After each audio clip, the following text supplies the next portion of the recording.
Hi friends, అందరికీ నమస్తే. Pastor Praveen గారు, పడగాల ప్రవీణ్ గారు చనిపోయి ఈ రోజుకి 17 రోజులు అవుతుంది. ఇప్పటికి పోస్ట్ మార్టం రిజల్ట్ బయటికి పెట్టడం లేదు పోలీసు వారు. ఎందుకు దాస్తున్నారో అర్థం కావట్లేదు.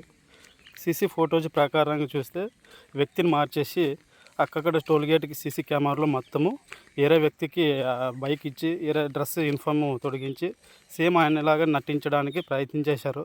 కానీ ఎంత ప్రయత్నం చేసినా దొంగ బయటపడుతూనే ఉన్నాడు. ఇది మాత్రం వాస్తవం. ప్రతి ప్రజలకు, ప్రతి ఒక్కరికి, అందరికీ తెలుసు. నేను చెప్తున్న ఒకే విషయం ఏమిటంటే, ప్రతి ఒక్కరూ ఐక్యత కలిగి ఉండాలి పాస్టర్లు. కానీ ఇప్పుడు ఎవరు ర్యాలీ చేయట్లేదు, ఎవరు స్పందించడం లేదు.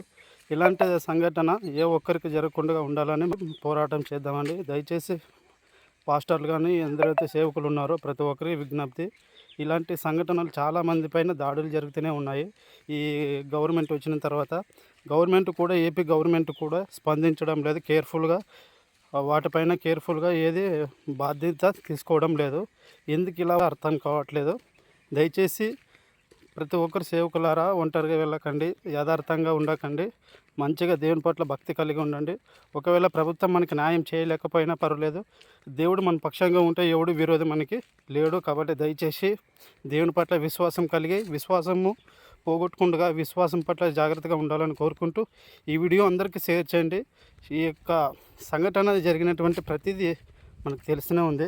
దయచేసి ఎవరు భయపడకండి. దేవుని పట్ల మన విశ్వాసంతో ధైర్యం కలిగి ఉండి సువార్త మాత్రం ఆపకండి. ఎవరు ఏం చేసినా అది దేవుని చిత్తం అయితే ఎలాంటి వాడినైనా దేవుడు శిక్షిస్తాడు. దయచేసి న్యాయం తీర్చేవాడు దేవుడు, అది యేసుక్రీస్తు జీసస్. దయచేసి ప్రతి ఒక్కడు పాపము భూమి మీద చేస్తాడు, తప్పించుకోవచ్చు. మనిషి ద్వారా మనిషి తప్పించుకోవచ్చు, కానీ దేవుని చేతులు ఎవడు తప్పించుకోడు. అక్కడ దొరకపోతారు అందరూ చనిపోయిన వెంటనే. ఈ యొక్క విశ్వాసం కలిగి ప్రతి ఒక్కరు దారుణంగా పాస్టర్ని చంపేశారు, ఇది మాత్రం కన్ఫర్ము.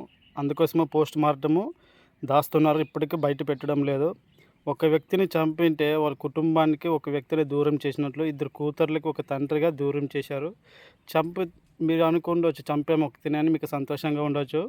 ఈ వీడియో మత ఛందసమైన మూర్ఖులకి, గుంట నక్కలకి ఈ వీడియో చేస్తున్నాను. చంపింది ఒక వ్యక్తినే, కానీ ఒకటి గుర్తుపెట్టుకోండి, దేవుని చేతిలో మీ ప్రాణాలు ఉన్నాయి.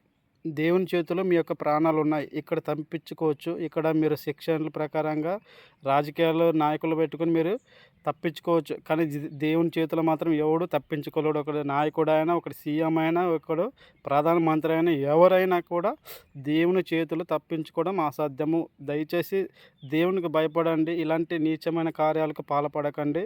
ఈ వీడియో అందరికీ షేర్ చేయండి. Thank you so much.